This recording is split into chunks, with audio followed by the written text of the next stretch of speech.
Imaginez une petite fille dans un orphelinat, rejetée à cause de son apparence. Tout le monde lui disait qu'elle n'y arriverait jamais. Mais un jour, un simple magazine a changé sa vie pour toujours. Ce n'était pas juste un rêve, c'était le début d'une aventure incroyable. Une histoire de courage, de persévérance et d'espoir.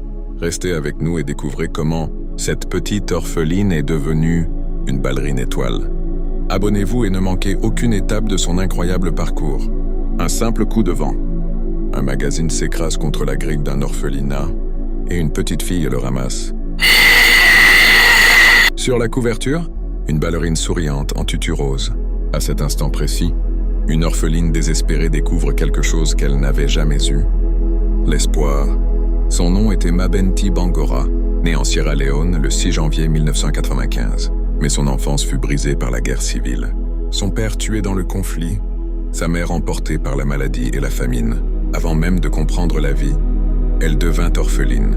Placée chez un oncle qui refusa de s'occuper d'elle, elle fut envoyée dans un orphelinat.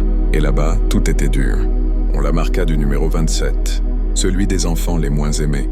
Elle souffrait de vitiligo, une maladie qui laissait des taches claires sur son visage et son cou.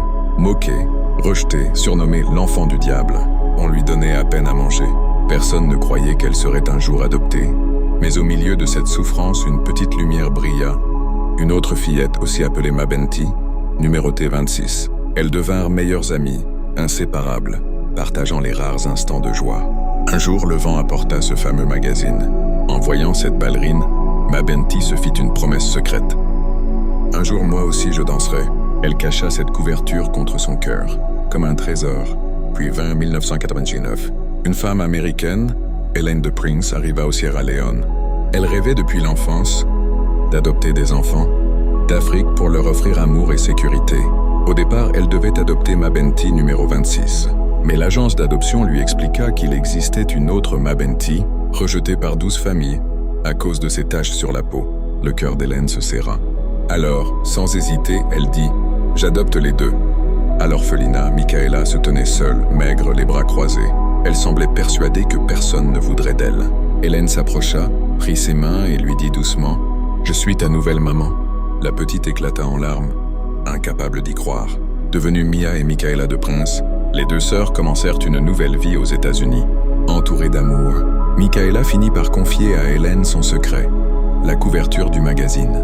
Elle montra la ballerine et dit « Moi aussi je veux porter ces chaussons ». Émue, Hélène lui promit qu'elle danserait.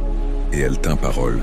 Quelques semaines plus tard, Michaela entra dans sa première classe de danse. La danse devint son monde.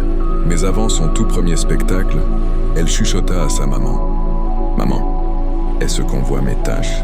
Hélène sourit et répondit « Non, mon ange, on dirait de la poussière de fée. » Ce soir-là, Michaela monta sur scène et elle dansa comme une vraie ballerine.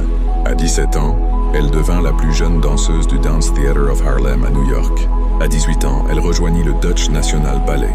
Et à 22 ans, elle était déjà soliste dans l'une des plus grandes compagnies du monde. Elle dansa même pour Madonna et Beyoncé. Le rêve de la petite orpheline s'était réalisé. Et pour remercier sa maman Hélène, Michaela multiplia les surprises. Voyages, cadeaux, moments uniques.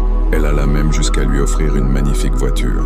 Plus que tout, elle voulait montrer sa gratitude à celle qui avait changé sa vie. Aujourd'hui, Michaela est ambassadrice de War Child, une organisation qui protège les enfants victimes de guerre. Elle transmet aux autres ce qu'elle a reçu, de l'amour et de l'espoir. Et vous? Avez-vous déjà trouvé une façon spéciale de dire merci à vos parents? Racontez-nous en commentaire. Et si l'histoire de Michaela vous a touché, n'oubliez pas de liker la vidéo, de la partager pour donner de l'espoir, et surtout de vous abonner pour découvrir d'autres récits inspirants.